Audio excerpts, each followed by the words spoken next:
कुछ तो भी वो क्या पता रैली वाली निकली थी। मैं बोला आवाज कम करो करके ऐसा वाला। ठीक है, okay, come on everyone, very very good morning and good morning everyone.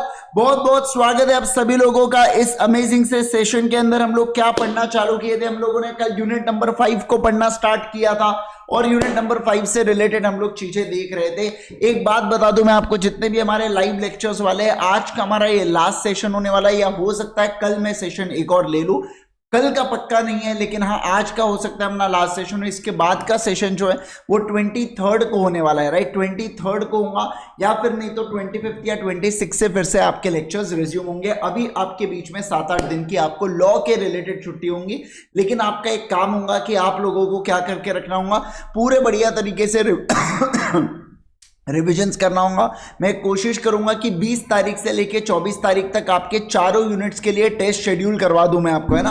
तो 4 यूनिट्स की टेस्ट शेड्यूल कर दूंगा बढ़िया से, तो आप चारों यूनिट्स का आराम से टेस्ट दे सकते हैं 20 तारीख से। तो आप एक एक यूनिट्स को रिवाइज करना आज से ही चालू कर दीजिए। पहला यूनिट, दूसरा यूनिट, तीसरा और चौथा, आराम से उसको रीड कीजिए, आराम से पढ़िए। आप टेस्ट दीजिएगा, समझना बात को। जब आप टेस्ट देंगे आपको गलतियां समझेंगी, ताकि जब मैं आपको राइटिंग प्रैक्टिस करवाऊंगा, जब मैं आपको क्वेश्चन एंड आंसर्स को लिखवाऊंगा, तो आपको फिर चीजें ध्यान में आएंगी कि आपकी कहां पे गलती हो रही है और आपकी कहां पे गलती नहीं हो रही है। पहले आप खुद से गलती करिए, फिर जब मैं आपको सिखाऊंगा तो आपको बढ़िया तरीके से चीजें समझ में आना चालू हो जाएंगी, है ना। चलो आओ, कल हम लोगों ने क्या पढ़ा था, एंटीसिपेटरी ब्रीच ऑफ कॉन्ट्रैक्ट के रिगार्डिंग पढ़ना चालू किया था। ब्रीच के 2 तरीके होते हैं बेटा। ब्रीच मतलब होता है कॉन्ट्रैक्ट के, मतलब जो कॉन्ट्रैक्ट के द्वारा ऑब्लिगेशंस क्रिएट किए गए हैं उसको उल्लंघन करना, तो उसे ब्रीच बोला जाता है। दुनिया में, इस ब्रह्मांड में 2 प्रकार के ब्रीचेस होते हैं। कौन से? एक्चुअल ब्रीच ऑफ कॉन्ट्रैक्ट, और दूसरा होता है एंटीसिपेटरी ब्रीच ऑफ कॉन्ट्रैक्ट। क्या होता है बोलो जल्दी से, एंटीसिपेटरी ब्रीच ऑफ कॉन्ट्रैक्ट। ये 2 प्रकार के ब्रीचेस होते हैं, ठीक है ना। फिर अगर मैं बात करूं आपके साथ, और हम लोगों ने क्या पढ़ा था, हम लोगों ने फिर पढ़ना चालू किया था रेमेडीज के रिगार्डिंग। और सबसे पहली जो रेमेडीज है वो कौन सी रेमेडी है मैं आपको बता दूं, तो सबसे पहली वाली रेमेडी होती है कौन सी, सभी लोग बोलो ना। सबसे पहली वाली जो रेमेडी है, जिसको इन्होंने नाम दिया है डैमेजेस को लेके। डैमेजेस का मतलब क्या होता है कि अगर सामने वाले व्यक्ति को कॉन्ट्रैक्ट के मेरे नॉन परफॉर्मेंस से अगर सामने वाले व्यक्ति को कोई भी नुकसान होता है, कोई भी लॉस उसका होता है, तो उस लॉस की भरपाई करा के देना। क्या कहा मैंने, बोलो। उस लॉस की भरपाई करा के देना, उसको डैमेजेस बोला जाता है। क्या बोला जाता है बोलो, उसको डैमेजेस बोला जाता है। समझे क्या आप बात को? यस सर, डैमेजेस हम लोग उसको कहते है।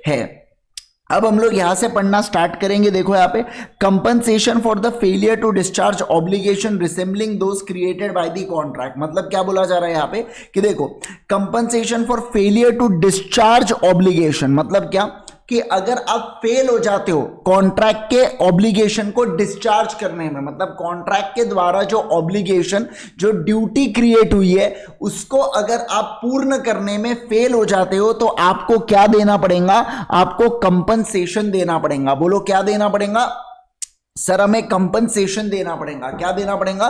कंपनसेशन देना पड़ेगा, ठीक है ना। देखो, when an obligation resembling those created by a contract has been incurred and has not been discharge, any person injured by the failure to discharge it is entitled to receive the same compensation from the party in default. मतलब simple सी बात, देखो क्या बोले गई, अगर कोई party fail करता है कोई ऑब्लिगेशन को पूर्ण करने से, तो ऐसे केस के अंदर जो डिफेक्टिंग पार्टी होती है ना, जो दूसरी पार्टी होती है बेटा, उसको क्या करना पड़ेगा, उसको यहां पे डैमेजेस को पे करना पड़ेगा। क्या करना पड़ेगा बोलो, डैमेजेस पे करना पड़ेगा। As if such person has contracted to discharge it and has broken and had broken the contract. मैं आपको एग्जांपल देता हूं, देखो क्या, देखिए बेटा, ए ने कॉन्ट्रैक्ट किया, किसके साथ किया, बी के साथ किया, कि ए बी को क्या देगा, 10 रुपए देगा, और बी वाला व्यक्ति क्या देगा, बिस्किट पैकेट प्रोवाइड कराएगा, किसको, ए को। अब क्या हो जाता है, ए की मृत्यु हो जाती है। क्या हो जाता है बोलो, ए की मृत्यु हो जाती है। अब ऐसे केस के अंदर जो लीगल रिप्रेजेंटेटिव होता है ए का, जो लीगल रिप्रेजेंटेटिव होता है ए का, उसका ऑटोमेटिक कॉन्ट्रैक्ट बन जाता है किसके साथ, उसका ऑटोमेटिक कॉन्ट्रैक्ट बन जाता है बी के साथ। मतलब आप समझिए बात को, ए लीगल रिप्रेजेंटेटिव ऑफ ए के पॉइंट ऑफ व्यू से उसने कॉन्ट्रैक्ट नहीं बनाया, लेकिन ऑब्लिगेशन ऐसे क्रिएट हो गए हैं मानो जैसे उसने ही कॉन्ट्रैक्ट बनाया। इसे बोला जाता है ये वाला शब्द resembling those created by the contract. मतलब माना लीगल रिप्रेजेंटेटिव ऑफ ए ने कॉन्ट्रैक्ट नहीं बनाया, लेकिन कॉन्ट्रैक्ट ऐसा लगेगा या अब उसको इस तरीके से कॉन्ट्रैक्ट को पूर्ण करना है जैसे उसने ही कॉन्ट्रैक्ट बनाया। और मान लो ए इसमें फेल हो जाता है तो बी को जो भी डैमेजेस या बी को जो भी नुकसान होगा, क्या उस नुकसान की भरपाई करा के देना पड़ेगा क्या? हाँ सर, उस नुकसान की भरपाई करा के देना पड़ेगा। क्या आप इस बात को समझे क्या? सारे लोग फटाफट फटाफट जल्दी से बोलिए मुझे, क्या आप इस बात को समझे क्या? है ना। तो यहां पे देखो, पहले वाले केस में बोला जिसने कॉन्ट्रैक्ट को तोड़ा उसने पैसा देना चाहिए। दूसरे वाले केस में बोला अगर कॉन्ट्रैक्ट को तोड़ने वाला नहीं तो उसका लीगल रिप्रेजेंटेटिव कॉन्ट्रैक्ट को देने वाला है क्या? ये सर उसका लीगल जो भी उसका लीगल रिप्रेजेंटेटिव होता है वो यहाँ पे कॉन्ट्रैक्ट को पूरा करने वाला है। क्या आप बात को सारे लोग समझ गए? Yes sir. Explanation to section number 73 में अभी आपको यहाँ पे बताने जा रहा हूं। सभी लोग देखिए, in estimating the loss or damage arising from the breach of contract, it means which existed of remedying the inconvenience caused by the non performance of contract must be taken into account। मतलब देखिए क्या बोला गया, इन estimating loss या damage, अगर आपको यहाँ पे लॉस या डैमेज एस्टिमेट करना है, कैलकुलेट करना है लॉस को या डैमेज को, तो जो भी इनकन्वीनियंस कॉज हुआ है ना बेटा, इनकन्वीनियंस मतलब जो भी तकलीफ हुई है ना, जो भी तकलीफ हुई है वो तकलीफ को भी आपको कैलकुलेट करना पड़ेगा क्या? हाँ सर, वो तकलीफ को भी आपको कैलकुलेट करना पड़ेगा। इस बात का ध्यान रखना। तो आपको तकलीफ से रिलेटेड भी कैलकुलेशंस यहां पे रखते हुए चलना है, ऐसा इनका कहना है। अब एनालिसिस ऑफ सेक्शन नंबर 73 देखो क्या बोला गया है। The act in section 73 has laid down the rules as to how amount of compensation is determined. On the breach of the contract, the party who suffers from such breach is entitled to receive from the party who has broken the contract compensation for any loss या damage caused to him by the breach। तो अगर मुझे कोई भी नुकसान होता है आपके कॉन्ट्रैक्ट के नॉन परफॉर्मेंस से, तो ऐसे केस के अंदर सिंपल सी बात क्या बोली जा रही है? सिंपल सी बात ये बोली जा रही है कि यहाँ पे जो भी मुझे नुकसान, जो भी मुझे लॉस होता है वो लॉस की भरपाई करा के देना पड़ेगा क्या? यस सर, बिल्कुल बिल्कुल यहाँ पे देना पड़ेगा। अब देखिए, compensation can be claim for any loss या damage which naturally arise in the usual course of events। तो कंपनसेशन यहाँ पे नेचुरल लॉस के लिए, जो यूजुअल लॉस अपन ने कल पढ़ा था, डायरेक्ट लॉस के लिए आपको मिलता है। इनडायरेक्ट नुकसान के लिए क्या कभी आपको कंपनसेशन दिया जाता है क्या? नहीं सर।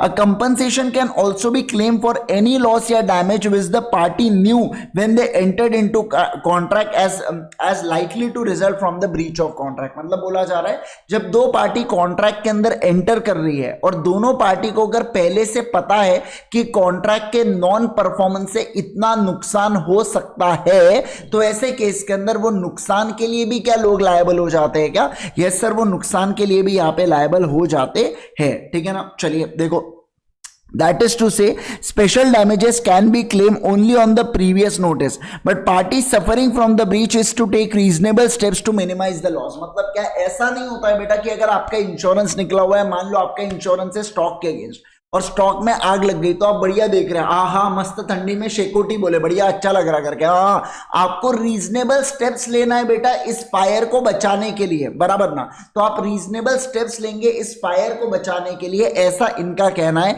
अदरवाइज हम आपको कंपनसेशन लेने देंगे क्या? नहीं सर, हम आपको कंपनसेशन। तो एक व्यक्ति ने रीजनेबल स्टेप्स लेना चाहिए। क्या कहा मैंने? बोलो, एक व्यक्ति ने रीजनेबल स्टेप्स लेना चाहिए सामने वाले व्यक्ति को बचाने के लिए, मतलब नुकसान को कम से कम करने के लिए रीजनेबल स्टेप्स आपने लेना है, ऐसा बोल रखा है। No compensation is payable for any remote या इनडायरेक्ट लॉस। तो रिमोट या इनडायरेक्ट लॉस के लिए कभी भी कंपनसेशन नहीं दिया जाता। ये कल भी पढ़ा था, आज भी पढ़ा है कि आपको केवल और केवल डायरेक्ट लॉस के लिए पैसा मिलता है, ध्यान रखना। हाँ, अगर कोई नुकसान है जो आपने सामने वाले व्यक्ति को पहले से बता के रखा है कि देख भाई अगर ये कॉन्ट्रैक्ट परफॉर्म नहीं हुआ ना तो मेरा इतने का घाटा हो जाएगा, तो ऐसे केस के अंदर वो नुकसान को अपने को देना पड़ता है क्या? बिल्कुल बिल्कुल, वो नुकसान को अपने को सामने वाले व्यक्ति को देना ही पड़ता है। बस ऐसा यहां पे कह दिया गया, समझे क्या? सारे लोग जल्दी जल्दी बोलेंगे, बात समझ में आ रही है क्या? है ना।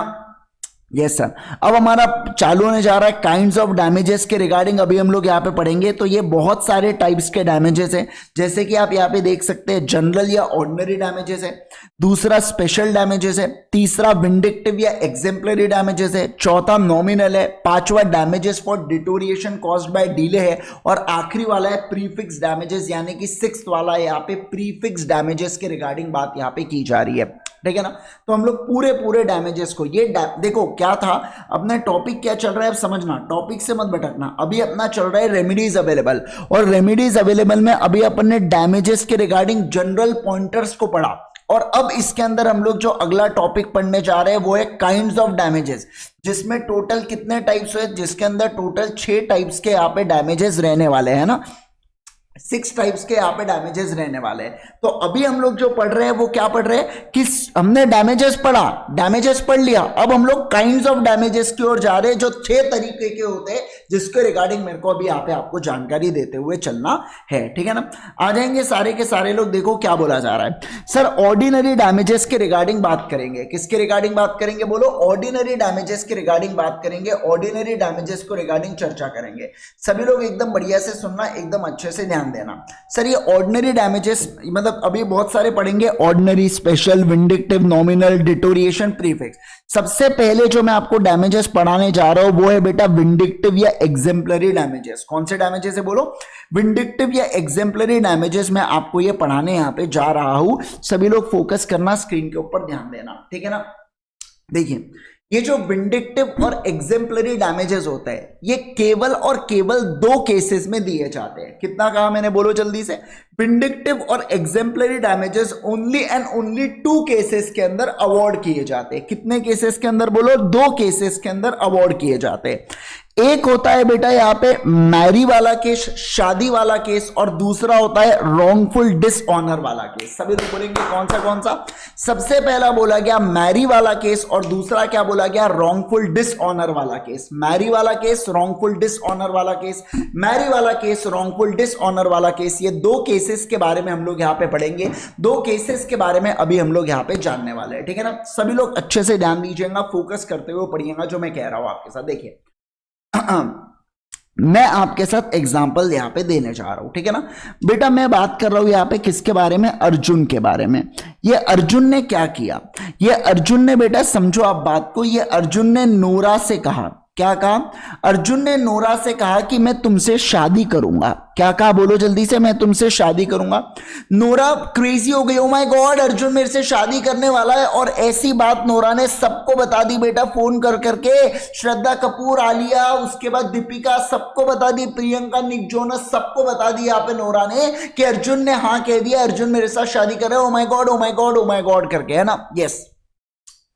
अब मैं आपको एक बात बताऊं, अब ये न्यूज तो नोरा ने हर जगह बता दी कि मेरी शादी हो रही है अर्जुन के साथ, मेरी शादी हो रही है अर्जुन के साथ, मेरी शादी हो रही है अर्जुन के साथ।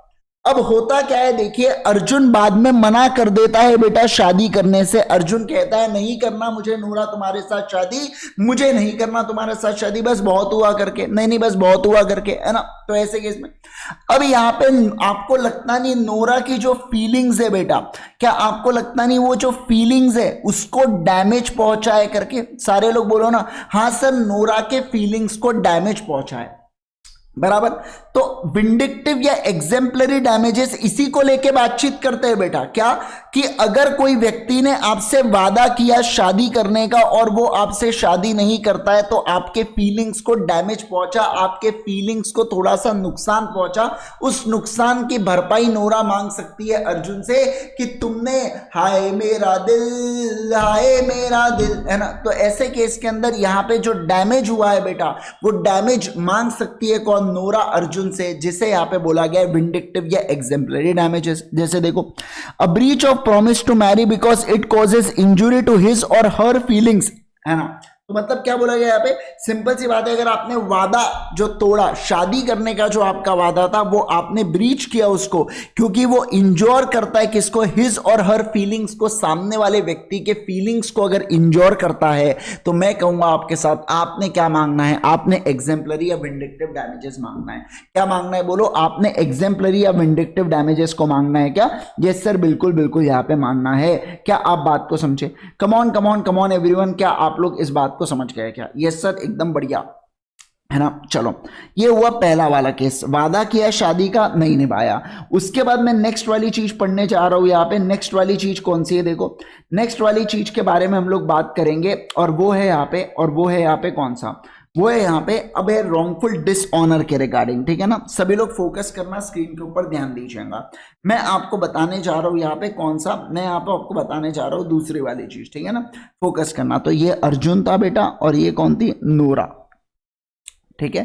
शादी से मना किया, तो ऐसे कि इसके अंदर यहाँ पे ये क्लेम कर सकती है पैसा, ठीक है ना, ऐसा था। चलो, अब मैं बात करूंगा आपके साथ रॉन्गफुल डिसऑनर ऑफ चेक के रिगार्डिंग बात करूंगा। किसके रिगार्डिंग बात करूंगा? बोलो जल्दी से, है ना। रॉन्गफुल डिसऑनर के रिगार्डिंग बात करूंगा। अब जैसे डैमेजेस का अमाउंट कहूंगा, मान लो बेटा यहाँ पे नोरा ने पार्टी वार्टी दे दी थी अपने दोस्त, मान लो यहाँ पे नूरा ने पत्रिका छपवा दी थी बेटा, तो ऐसे केस के अंदर जो भी नुकसान होता है वो सारी चीजें यहाँ पे मांगी जाती है। डैमेजेस में क्या मांगना है करके आप तो पीछे ही पड़ गए, मतलब क्या नहीं देना ही बोलते डैमेजेस, ऐसा नहीं है ना। तो जो भी नुकसान हुआ नोरा को, कभी कभार ऐसा भी होता है कि यार सामने वाले, जैसे नोरा का नाम खराब होगा, उसको फिल्में नहीं मिलेंगी, तो ऐसे बोलेंगे अर्जुन एक काम करो 5-10 करोड़ दे दो करके, क्योंकि उनका नाम खराब हुआ है, तो नाम के भी पैसे यहाँ पे दिए जाते हैं, बराबर ना। तो ऐसे केस के अंदर ये सारी चीजें क्या होती है बेटा? ये सारी चीजें होती है यहाँ पे ब्रीच ऑफ प्रॉमिस के रिगार्डिंग। पहला जो अपन ने पढ़ा। अब दूसरा देखो, रॉन्गफुल डिसऑनर के रिगार्डिंग के बारे में बात करूंगा मैं आपके साथ, ठीक है। चलो बेटा, आप सभी लोग को मैं बता दूं आपको कि आप IG sir panipuri private limited, ये हमारी बेटा एक कंपनी है, और ये फॉर्च्यून 500 में इसका अभी 21st रैंक चल रहा है फिलहाल, ठीक है ना। तो बहुत बड़ी कंपनी है एक, जो वर्ल्ड फेमस पानी पूरियां बनाती है। मजाक नहीं कर रहा हूं मैं आपके साथ, मतलब एक बार खाओ और खो जाओ करके, ऐसी वाली बात है। अब देखो क्या होता है, एक दिन बेटा मेरे जो आउटलेट है ना, मेरे आउटलेट के अंदर कौन आता है? मेरे आउटलेट के अंदर मुखिया आता है। मुखिया, अरे आप लोगों के लिए मुकेश जी अंबानी, लेकिन मेरे लिए मुखिया है ना। तो मुखिया एक दिन आता है, सब अपने सह परिवार आता है मेरे आउटलेट के अंदर, और मुखिया कहता है यार इंद्रेश भाई पानी पूरी खिलाओ करके, समझ आप बात को, पानी पूरी खिलाओ। मैंने मुखिया को और उनके पूरे परिवार को पानी खिलाया, पानी पूरी खिलाया, मतलब आप मजाक नहीं करेंगे बेटा। वो दंग रह गए, वो कहने लगे वाह वाह, इतनी स्वादिष्ट पानी पूरी तो हमने कभी खाई नहीं, इतनी बेहतरीन, ओहो हो क्या बात है, क्या बात है, मजा ही आ गया। वो खाते रहे, मैं खिलाते रहा, वो खाते गए, मैं खिलाते रहा, ठीक है। आखिरी में जो इनका बिल निकला वो 5,000 रुपए का बिल निकला बेटा। कितने का बिल निकला बोलो? 5,000 रुपए का बिल निकला। अब जो मुखिया है ना, मुखिया ने मुझे क्या दिया? मुखिया ने मुझे यहाँ पे चेक सौंप दिया। बोलो क्या सौंप दिया? मुखिया ने मुझे एक चेक दे दिया, ठीक है ना। ये लोग बोले 5,000 रुपए का चेक। कौन सी बैंक का था? एसबीआई के बैंक का चेक था यहाँ पे, ठीक है। अब मैंने अगले दिन चेक को प्रेजेंट किया। अब एसबीआई वाले लोग लंच ब्रेक चल रहा होगा, या इनके कुछ तो भी गुपचुप खा रहे होंगे ये लोग, है ना। तो ऐसे केस के अंदर समझो, अब एसबीआई के गलती से, मतलब बैंक की गलती से, ये जो चेक है ना बेटा बाउंस हो जाता है 5,000 रुपए का। समझ रहे आप बात को? 5,000 रुपए का ये जो चेक है ना, ये बैंक की गलती से बाउंस हो जाता है। मुकेश अंबानी के अकाउंट में 50,000 करोड़ है, समझिए बात को, कितना? 50,000 करोड़ है। लेकिन मैं आपको एक बात बताऊं, ये 5,000 का जो चेक है ना वो बाउंस हो जाता है एसबीआई के गलती के कारण। इतना पैसा पड़ा है फिर भी एसबीआई की गलती के कारण चेक बाउंस हुआ। मुझे जब पता चलता है मैं वो कहता हूं क्या मुकेश अंबानी का चेक बाउंस हुआ? वहां पे सारे लोग, आईजी सर, पीपी के अंदर जितने भी लोग थे, उन्होंने बोला मुकेश अंबानी का चेक बाउंस हुआ। हर जगह बात आग की तरह फैल गई, मुकेश अंबानी का चेक बाउंस है, मुकेश अंबानी का चेक बाउंस है। इसलिए आपने देखना बेटा, मुकेश अंबानी जब भी कार में जाता है ना, वो कार के शीशे काले काले होते हैं, उसमें से वो दिखाई नहीं पड़ता कि वो मुखिया है करके, क्योंकि वो मुंह छुपाता है बेटा, क्योंकि 5,000 का चेक उसका बाउंस हुआ। आप समझ रहे, लोग ऐसे करे 5,000 का चेक बाउंस हुआ, मुखिया जा रहा है, आज वो शर्म के मारे कहीं मुंह नहीं दिखा पा रहा है। मुझे एक बात बताइए, गलती किसकी थी? गलती मुकेश कह रहा है गलती मेरी नहीं थी, बैंक की गलती थी करके, ऐसा मुकेश अंबानी जी कह रहे हैं। और गलत नहीं कह रहे, बिल्कुल सही कह रहे हैं। तो ऐसे केस के अंदर यहाँ पे लॉ ने क्या कहा, अगर रॉन्गफुल डिसऑनर होता है बैंक की गलती से किसी पर्सन का, तो उस पर्सन का लॉस ऑफ क्रेडिट होता है, मतलब उस पर्सन का नाम खराब होता है। अगर उस पर्सन का नाम खराब हो रहा है ना, तो ऐसे केस के अंदर हम लोग कहेंगे बस बस बहुत हुआ, बस बहुत हुआ। मतलब क्या, हम लोग कहेंगे कि यहां पे क्या दिया जाता है, विंडिक्टिव या एग्जेम्पलरी डैमेजेस दिया जाता है। क्या दिया जाता है बोलो, विंडिक्टिव या एग्जेम्पलरी डैमेजेस यहां पे दिया जाता है। क्या दिया जाता है बोलो, विंडिक्टिव या एग्जेम्पलरी डैमेजेस यहां पे दिया जाता है। क्या आप इस बात को समझे? सारे लोग जल्दी से बोलो मुझे, क्या आप इस बात को समझे? Yes sir. देखो यहां पे, a wrongful dishonor by the banker of his customer's check, because in this case the injury due to the wrongful dishonor to the drawer of the check is so heavy that it causes loss of credit and reputation to him. A businessman whose credit has suffered will get exemplary damages even if he has sustained a no pecuniary loss. हो सकता है मुकेश अंबानी को actual में कोई नुकसान नहीं हुआ हो, लेकिन फिर भी अपन लोग उसको यहाँ पे पैसा देंगे क्योंकि उसके रेप्यूटेशन का सवाल यहाँ पे आया था। But a non trader can not get heavy damages in like circumstances unless damages are alleged and prove to be special damages. तो सिंपल सी बात है, अगर कोई नॉन ट्रेडर है तो उसको यहाँ पे बहुत ज्यादा हेवी डैमेजेस मिलने वाला है क्या? नहीं सर, उसको बहुत ज्यादा हेवी डैमेजेस यहाँ पे नहीं मिलेंगे, ऐसा बोला गया है। क्या क्या बोलो जल्दी से। नॉन ट्रेडर है तो नॉन ट्रेडर मतलब ट्रेडिंग वाले पर्सन के बारे में, धंधे, ट्रेडर मतलब धंधा, ठीक है। तो अगर कोई नॉन बिजनेसमैन है तो उसको यहाँ पे इतना डैमेजेस के स्वरूप में मिलने वाला है क्या? नहीं सर, उसको यहाँ पे इतना पैसा नहीं बनने वाला है। क्या काम ने बोलो जल्दी से, उसको यहाँ पे इतना पैसा नहीं बोलने वाला है। क्या आप इस बात को समझे क्या? है ना? Yes sir, yes sir, yes sir, एकदम बढ़िया तरीके से समझ गए, ठीक है ना। चलो आगे वाले बात करें, आगे बात करें। बोलो बोलो बोलो मित्रों, है ना? यस, चलिए आइए। तो ये कौन सा हुआ बेटा? ये यहाँ पे अपन ने दो चीजें देखे, विंडिक्टिव या एग्जेम्पलरी डैमेजेस के रिगार्डिंग हम लोगों ने पढ़ा। और अगर मैं बात करूँ आपके साथ, सुनिए मित्रों, अपन ने क्या क्या देखा। विंडिक्टिव या एग्जेम्पलरी डैमेजेस के अंदर दो चीजें है बेटा, एक तो मैरिज से रिलेटेड है और दूसरा क्या है, रॉन्गफुल डिसऑनर ऑफ चेक से रिलेटेड है। कौन सा है बोलो? रॉन्गफुल डिसऑनर ऑफ चेक से रिलेटेड है। रॉन्गफुल डिसऑनर ऑफ चेक क्या है? Wrongful dishonour of cheque. ये दो केसेस है बेटा जिसके अंदर क्या दिया जाता है, जिसके अंदर विंडिक्टिव डैमेजेस यहाँ पे दिए जाते हैं। ये दो केसेस यहाँ पे बोला गया है। समझ गए क्या बात को? कम ऑन एवरीवन, जल्दी से बोलिए मुझे, क्या आप इस बात को बढ़िया से समझे क्या?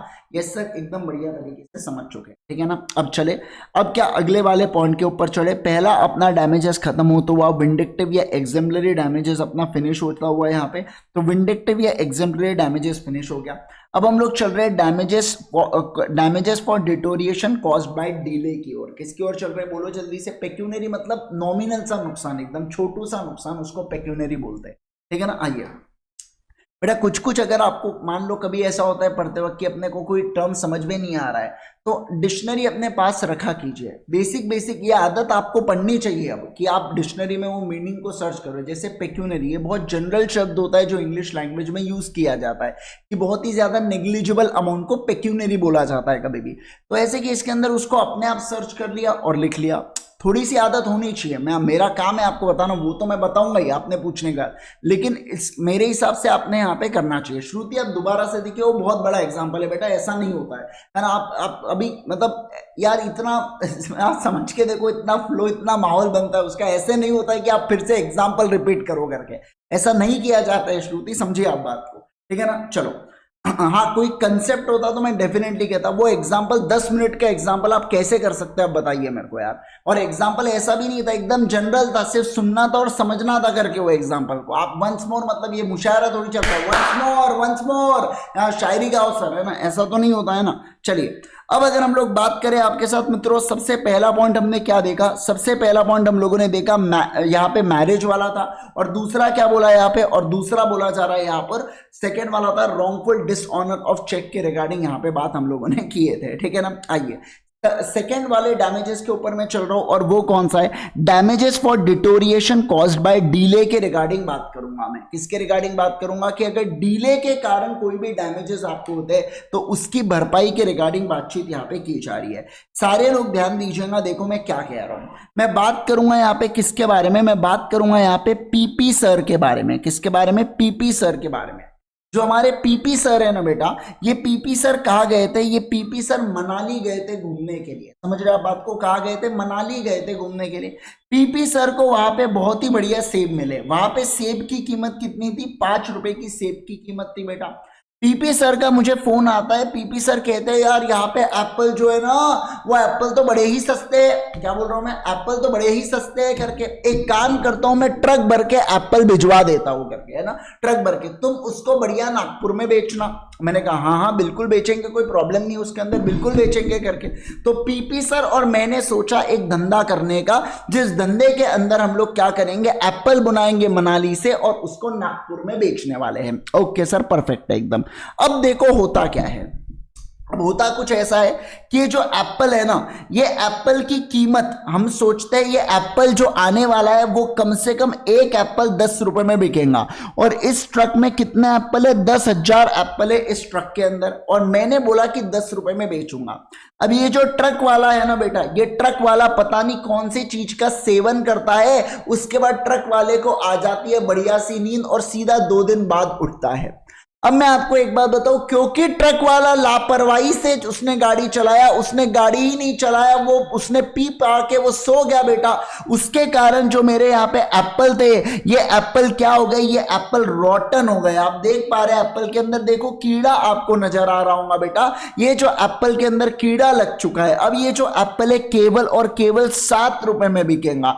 जो चीज 10 रुपए में बिकने वाली थी, अब वो 7 रुपए में बिक रही है। मतलब इसमें मेरा घाटा कितने का? 3 रुपए का। और कितने एप्पल्स के ऊपर? 10,000 एप्पल्स के ऊपर। मतलब ये जो 30,000 है ना, ये 30,000 मैं किससे क्लेम कर सकता हूं? ये कैरियर वाले से, मतलब कि ये ट्रांसपोर्टर से मैं 30,000 रुपए क्लेम कर सकता हूं। क्या कहा मैंने? बोलो। ये ट्रांसपोर्टर से मैं 30,000 रुपए यहां पे क्लेम कर सकता हूं, ऐसा यहां पे बोला जा रहा है। क्या आप लोग इस बात को सारे के सारे लोग समझे क्या? बोलो ना, बोलो ना, बोलो ना। हाँ सर, देखो यहां पे, in case of the deterioration caused to the goods by delay, damages can be recovered from the carrier even without notice। तो आप क्या कर सकते हो? विदाउट नोटिस भी आप किससे पैसा रिकवर कर सकते हो?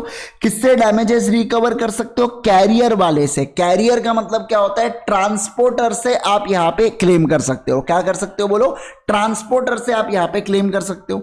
Even word deterioration not only implies physical damage to the goods but may also mean loss of special, सी ये वाले इसके बारे में बात कर रहा था मैं, loss of special opportunity for sale. जो तुम 10 रुपए में बेचने वाले थे, वो तुमने 7 रुपए में ही बेच पाए, तो इसे क्या बोला जाता है? इसे भी नुकसान बोला जाता है। और इस नुकसान को भी क्या आप क्लेम कर सकते हो? क्या क्यों क्लेम कर सकते हो? क्योंकि समझना, इसके ढिलाई, हाँ अगर एप्पल आते बराबर टाइम पे, अब मार्केट का रेट ही डाउन हो जाता, तो मैं ये नहीं बोल सकता तूने एक दिन पहले एप्पल क्यों नहीं लाया। अरे भैया उसने टाइम पे लाया था, क्योंकि कैरियर वाले की गलती थी और मेरा प्रोडक्ट खराब हुआ। दोनों चीजें होना चाहिए, कैरियर की गलती भी और मेरा प्रोडक्ट खराब भी होना चाहिए। भले कैरियर की गलती है, प्रोडक्ट खराब नहीं हुआ, फिर पैसे नहीं मांग सकता।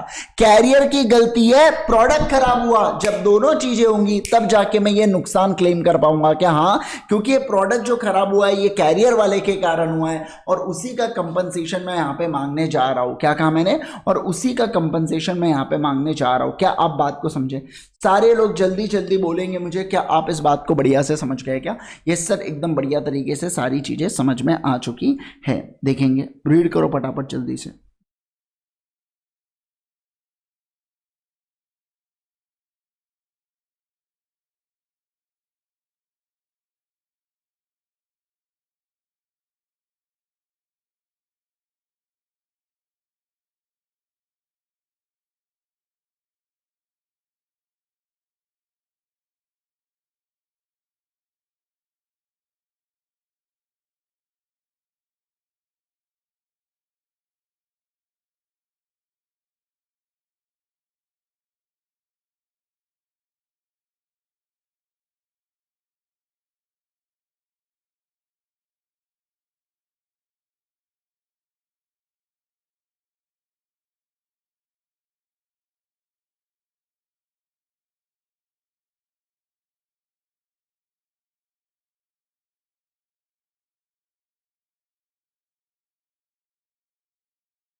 चलो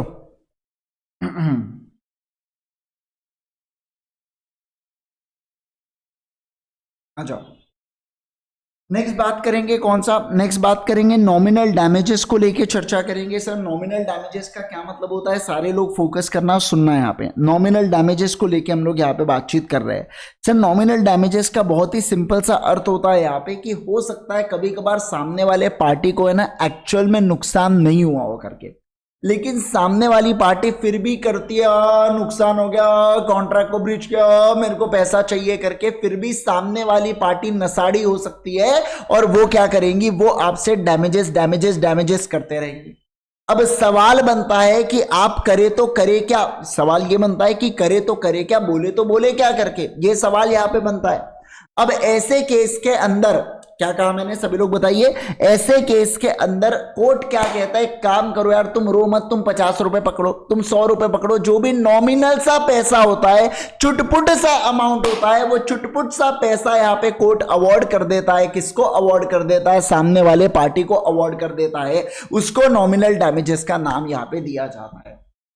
जैसे देखना, वो जो छोटा बच्चा होता है बेटा, उसको कभी कभार है ना, ऐसा मान लो उसको कहीं के लग गई, एक्चुअल में लगी नहीं होती है, फिर भी घंगा गगर रोते रहता है वो, आप समझ रहे। फिर आप क्या करते हो, दरवाजे को ऐसा मारते हो ठक ठक करके, है ना, उसको बच्चे को लगता है कि दरवाजे को मारा करके, आप समझ रहे बात को, वो बराबर शांत हो जाता है। अब एक्चुअल में दरवाजे को लगी क्या, नहीं। बस उसी प्रकार से एक्चुअल में नुकसान नहीं है, लेकिन सामने वाली पार्टी रोतलू है। अब ऐसे केस के अंदर उसको बोलते हैं पकड़ रहे तू 50 रुपए, पकड़ रहे तू 100 रुपए करके, ये हम लोग क्या करेंगे, ये तेरा डैमेजेस का पैसा। आप समझ रहे हैं बात को मैं कह रहा हूं वो, देखिए यहाँ पे nominal damages are awarded where plaintiff, plaintiff मतलब दुखी आत्मा, has prove that there has been a breach of contract but he has not in fact suffered any real damage. सामने वाले व्यक्ति को एक्चुअल में कोई नुकसान नहीं है यार, एक्चुअल में नहीं है नुकसान, तो it is awarded just to establish right to decree for the breach. The amount may be a rupee or a 10 पैसा। अब ये 10 पैसा और रुपये 1872 का एक्ट है बेटा, तो उस समय बहुत ज्यादा मतलब मायने रखता था, लेकिन अभी के हिसाब से अपन बोलेंगे 10 रुपए 100 रुपए करके बहुत हो गया, 200 रुपए, ऐसा अपन लोग यहाँ पे बोल सकते हैं। एकदम नॉमिनल सा पैसा यार, कि सामने वाले को मन की संतुष्टि हो कि हाँ मेरे को कुछ तो भी मिला, मैं जीता करके केस, है ना, तो ऐसा उसको मन की संतुष्टि होनी चाहिए, बस उसके लिए यहाँ पे डैमेजेस दिया जाता है और कुछ भी नहीं। क्या आप इतना सारे लोग बढ़िया से समझ लिए ना? Yes sir. अब आ जाओ, अब सर हम लोग क्या देखेंगे, अब हम लोग यहाँ पे पढ़ेंगे कौन से चीज को, अब हम लोग पढ़ेंगे ऑर्डिनरी डैमेजेस को। किसको पढ़ेंगे, सारे लोग बोलो जल्दी से, ऑर्डिनरी डैमेजेस को पढ़ेंगे। तो अपने 3 प्रकार के डैमेजेस यहाँ पे हो गए, कौन से, विंडिक्टिव या एग्जेम्पलरी हो गया, नॉमिनल हो गया और डैमेजेस कॉज फॉर डिटोरिएशन हो गया। ये 3 प्रकार के डैमेजेस हो गए।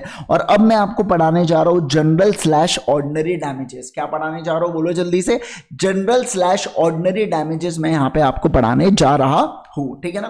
देखो जनरल या ऑर्डिनरी डैमेजेस का क्या मतलब होता है, इसका सिंपल सा मतलब होता है, देखो पार्टी 1 ने पार्टी 2 से वादा किया, पार्टी 1 ने पार्टी 2 से वादा किया कि, और या मैं ऐसा कहूं कि पार्टी 1 और पार्टी 2 के बीच में क्या बना, कॉन्ट्रैक्ट बना। अब क्या होता है, पार्टी 1 के नॉन परफॉर्मेंस से, पार्टी 1 के नॉन परफॉर्मेंस से पार्टी 2 को डैमेजेस होते हैं, या पार्टी 2 को कोई ना कोई नुकसान होता है। क्या कहा मैंने, सभी लोग बोलो।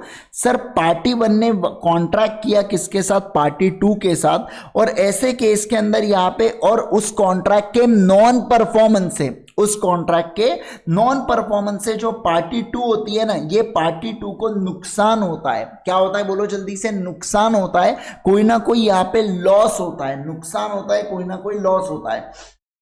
तो जितना भी नुकसान हुआ है वो नुकसान को पार्टी 2 क्या कर सकता है, क्लेम कर सकता है पार्टी 1 से।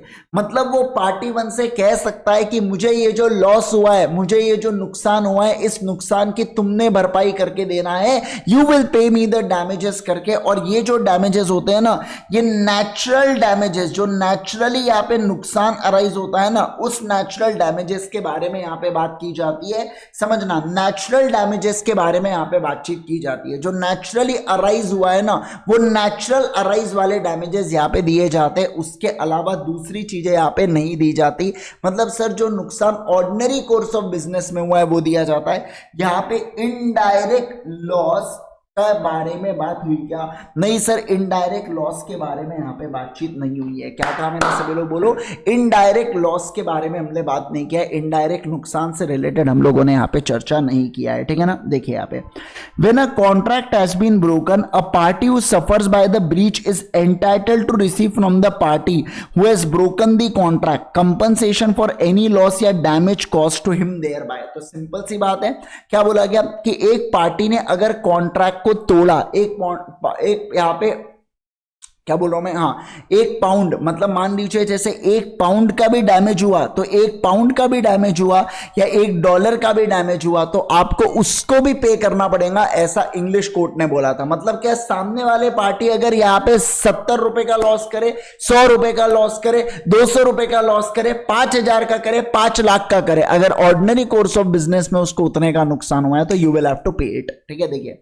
when a contract has been broken, the party who suffers by such breach is entitled to receive from the party who has broken the contract compensation, देखो, for any loss या damage caused to him which naturally arose in usual course of things from the breach। मतलब normal ordinary course of things के अंदर अगर breach के कारण कोई भी नुकसान होता है तो वो आपको देना पड़ेगा, or which the parties know when they made the contract to be likely to be the result from the breach, such compensation not to be given for any remote या indirect loss या damage sustained by the reason of the breach। तो simple सी बात है, केवल और केवल direct नुकसान के लिए यहाँ पे देना पड़ता है, इनडायरेक्ट नुकसान के लिए क्या आपको पैसा देना पड़ेगा क्या?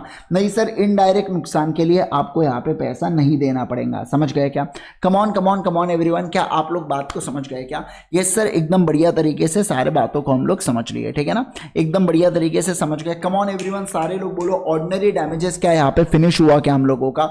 यस सर, ऑर्डिनरी डैमेजेस यहाँ पे हम लोगों का फिनिश ऑफ हो चुका है। एक बार क्विकली ग्रो करेंगे, फिर मैं आपको है ना क्या करूंगा, फिर मैं आपको ये एग्जाम्पल समझाऊंगा, ये वाली चीज, ठीक है ना। थोड़ा सा तिकड़म एग्जाम्पल है, समझाऊंगा मैं आपको, पहले आप इतना पढ़ो सर।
हो गया? चलो देखो, सबसे पहले एग्जांपल नंबर 4 पढ़ेंगे, सबसे आसान और सबसे simple. A agrees to sell B bag of a rice for 5,000 per bag, delivery to be given after 2 months। On the date of delivery the price of rice goes up to 5,500 per bag. A refuses to deliver the bags to B, can claim from A 500 as ordinary damages arising directly from the breach. कितना आसान था, देखो, ए ने B से वादा किया, क्या वादा किया कि मैं तुम्हें 5,000 रुपए में बैग दूंगा करके, बराबर, यस। अब वो बाद में बैग नहीं देता है तो बी ने कितने मार्केट में खरीदा, कितने में खरीदा, 5,500 में। तो जो चीज मैं 5,000 में मुझे मिलने वाली थी वो मुझे 5,500 में मिली, तो ऐसे केस के अंदर ये जो 500 का नुकसान है, ये 500 का नुकसान मैं किससे क्लेम कर सकता हूं? ए से मैं क्लेम कर सकता हूं इस 500 के नुकसान को। मतलब बी को नेट में कितने में पड़ना चाहिए? बैग 5,000 रुपए में पड़ना चाहिए, बस इतना अपना पर्पस यहां पे होता है। ये इसे बोला जाता है नेचुरल लॉस करके। क्या बोला जाता है? बोलो, नेचुरल लॉस। तो नॉन नेचुरल लॉस का मतलब होता है डायरेक्ट एक्चुअल में नुकसान कितना हुआ, और मतलब नॉन नेचुरल कौन सा होने वाला है? इनडायरेक्ट लॉस, या आर्टिफिशियल लॉस कौन सा होने वाला है? इनडायरेक्ट लॉस को ये लोग यहाँ पे कहते हैं, ठीक है ना। चलिए अब देखो ये हुआ। अब सारे लोग ध्यान दीजिएगा, हेडले वर्सेस बैक्सेंडेल का केस है, बढ़िया सा केस है, समझना बात को। देखो, the crankshaft of peace flour mill, P करके एक व्यक्ति है, उसकी फ्लोर मिल, आटा चक्की है, उसका क्रैंक शाफ्ट। अब अगर आप आटा चक्की में गए होंगे तो आपने देखना एक बड़ा सा व्हील होता है और उसको एक पट्टा लगा होता है और वो पट्टा ऐसा घूमते रहता है। तो पट्टे के अंदर एक व्हील फंसा होता है जो उसको रोटेट करते रहता है, उसको एकदम तेजी में, तब जाके वो पट्टा मूव होता है। तो वो डंडे को, जिसके ऊपर वो व्हील ऐसा लगा होता है ना, तो ऐसा जितना भी वो पूरा डंडा है उसे क्रैंक शाफ्ट बोला जाता है, ठीक है ना। मान लो एक क्रैंक शाफ्ट है, ऐसा घूमता है तो व्हील भी घूमता है, इसलिए वो पट्टा घूमता है, तो उसे क्रैंकशाफ्ट कहते हैं। और वो टूट गया, तो पी ने क्या किया? पी ने यहां पे डी को दिया। पी ने यहां पे क्या किया? पी ने यहां पे डी को दिया, एक कैरियर, ट्रांसपोर्टर को, जो प्रॉमिस किया to deliver it to foundry in 2 days when new crankshaft was to be made. तो इसने कहा कि 2 दिन के अंदर मैं किसको दे दूंगा? फाउंड्री को दे दूंगा, बिल्डिंग वाले पर्सन को दे दूंगा। फाउंड्री का एफ डाल देता हूं मैं, फाउंड्री को दे दूंगा। A mill stopped working. D delayed the delivery of the crankshaft, so mill remain idle for another 5 days. अब इसने 2 दिन और डिले किया, तो मान लो और 5 दिन यहाँ पे, समझ रहे हैं आप बात को, 5 दिन से और डिले हो गया। अब ऐसे केस के अंदर मतलब P को यहाँ पे 7 दिन बाद, है ना, P receive the repaired crankshaft 7 days later, तो 7 दिन बाद यहाँ पे मिला किसको? P को। Then he would have otherwise received. Consequently, P sued D for the damages not only for the delay in delivering the broken part but also for the loss of profits by the mill not having been worked. तो देखो P ने claim कर दिया D से कि जो नुकसान हुआ है वो दो करके मेरे को। देखो, एक तो पहली बात 7 दिन बाद दिया तो ब्रोकन पार्ट दिया। अब ये क्या बात होगी? मैंने तुम्हें पैसे दिया था, 1,000 रुपए दिया था कि इसको ठीक करके लाना, तुम फिर से टूटा हुआ ही लेके आ गए, तो मेरे 1,000 रुपए लाओ, ऐसा पहला। और दूसरा बोला कि जो तुमने लेट डिलीवरी किया उसके कारण मेरे को नुकसान हुआ, समझ रहा है बात को, उसके कारण मेरे को नुकसान हुआ, उस नुकसान का भी पैसा दो। अब आप सोच के देखिए, मुझे एक बात बताओ यहां पे, देखो, the court held that P was entitled only for ordinary damages, मतलब जो ब्रोकन क्रैंकशाफ्ट है उसका पैसा अगर मैं मांग रहा हूं तो वैलिड है, मतलब ब्रोकन क्रैंकशाफ्ट का पैसा मांगा तो वैलिड है, ब्रोकन क्रैंकशाफ्ट का पैसा मांगा तो वैलिड है, ठीक है ना। Okay, and D was not liable for the loss of profit, समझना, लॉस ऑफ प्रॉफिट के लिए मैं लायबल नहीं हूंगा क्योंकि वो इनडायरेक्ट लॉस होता है। क्या होता है? बोलो जल्दी से, वो इनडायरेक्ट लॉस यहां पे माना जाता है, ठीक है ना। Yes sir. by B to D as was article to be carried out was broken shaft mill and it was not mean note to them that delay would result in loss of profit. हाँ, लेकिन अगर P पहले से बता देता D को कि देर को यार अगर तुमने लेट डिलीवरी किया ना तो मेरा लॉस ऑफ प्रॉफिट होगा, क्या बोला मैंने, समझना, मेरा लॉस ऑफ प्रॉफिट होगा, तो वो बात अलग हो जाती। नहीं तो अदरवाइज क्या अपन लोग मांग सकते हैं क्या? नहीं सर, अदरवाइज हम लोग ऐसा यहाँ पे नहीं मांग सकते। क्या आप लोग बात को समझे? सारे लोग जल्दी जल्दी बोलिए मुझे, क्या आप लोग इस बात को बढ़िया से समझ रहे हैं क्या? यस सर कह दो मुझे, यस सर पूरा समझ में आ रहा है कंसेप्ट, जल्दी से बोलेंगे, है ना। तो अपन ने जो पढ़ा वो क्या पढ़ा सर? देखो, P ने D को दिया कॉमन कैरियर जो डीले से देता है फाउंड्री को, और फिर ब्रोकन क्रैंकशाफ्ट ही देता है। ब्रोकन क्रैंकशाफ्ट अगर दे रहा है तो इसके पैसे वसूले जा सकते हैं सर, बाकी लॉस ऑफ प्रॉफिट का पैसा यहाँ पे वसूला जा सकता है क्या? नहीं सर, लॉस ऑफ प्रॉफिट का पैसा यहाँ पे नहीं वसूला जा सकता, ऐसा यहाँ पे बोल दिया गया है, समझ गए। कमॉन एवरीवन, यस सर, एकदम बढ़िया तरीके से समझ गए। यहाँ पे अपना जनरल या ऑर्डिनरी डैमेजेस होता है समाप्त। अब हम लोग कंटिन्यू करेंगे इसको अगले लेक्चर में, जहाँ पे हम लोग स्पेशल डैमेजेस देखेंगे, और हम लोग कौन सा देखेंगे? प्रीफिक्स डैमेजेस के रिगार्डिंग हम लोग अगले लेक्चर के अंदर इसको कंटिन्यू करने वाले हैं, राइट। चलिए आज के लिए करेंगे केवल और केवल इतना। Bye bye everyone, take care. जो आज शाम का क्लास है उसके बारे में मैं आपको अपडेट करूंगा। एज ऑफ नाउ तो आज शाम का क्लास नहीं है, लेकिन अगर मैं मान लो 5 बजे मुझे ऐसा लगता है कि 1 घंटा में निकाल सकता हूँ क्लास के लिए तो मैं करूंगा। मैं अपने तरफ से समझो सो आप सभी लोगों को ये लेक्चर बहुत ही बढ़िया तरीके से पसंद आया हो। आगे बढ़ने से पहले मैं आपको एक बात बता दूं, अगर आपको ये सारे लेक्चर्स पसंद आ रहे हैं तो आप हमसे स्ट्रक्चर्ड तरीके से पढ़ सकते हैं जब आप अल्टीमेट सीए का सब्सक्रिप्शन लेते हैं। इसके लिए आपको ultimatecA.com के ऊपर जाना है और आप यहाँ पे गेट स्टार्टेड के ऊपर क्लिक करेंगे। गेट स्टार्टेड के ऊपर जैसे कि सीए फाउंडेशन के अंदर मैं आपको सीए फाउंडेशन का लॉ, सीए इंटरमीडिएट का लॉ और सीए इंटरमीडिएट का ऑडिट, ये 3 सब्जेक्ट्स मैं आपको पढ़ाता हूँ आपके सीए जर्नी के अंदर। और अगर आपको यहाँ पे जैसे अभी सीए फाउंडेशन पे आप टैप करेंगे न्यू कोर्स के ऊपर, अब अगर आपको हमारे पूरे कॉम्बो सब्सक्रिप्शन लेना है तो आपको यहाँ पे दिख जाएगा, देखिए CA foundation new syllabus all subjects law by Indresh Gandhi आपको यहाँ पे दिख रहा है। या अगर आपको सिर्फ और सिर्फ लॉ का सब्सक्रिप्शन लेना है तो आप सिर्फ बिजनेस लॉस के सब्सक्रिप्शन भी ले सकते हैं, जैसे कि आप यहाँ पे देख सकते हैं। ठीक है, अब इसके अंदर देखिए 2 ऑप्शन आते हैं, एक होता है लाइव का, एक होता है रिकॉर्डेड का। तो लाइव क्लासेस के अंदर जब मैं लाइव क्लास लेता हूं तो आप लाइव लेक्चर के अंदर जुड़ सकते हैं, ठीक है ना, तो वो लाइव के अंदर ऑप्शन होता है। और रिकॉर्डेड के अंदर आपको जैसे आज सुबह जो लेक्चर होता है ये आज शाम तक या अगले दिन अपलोड कर दिया जाता है हमारे ड्राइव के ऊपर, जिसके थ्रू आप देख सकते हैं। दोनों में आपको 3 व्यूज मिलते हैं, लाइव का 1 व्यू काउंट होता है और रिकॉर्डेड के 2 व्यूज। मैं आपको व्यूज का मतलब समझा देता हूं।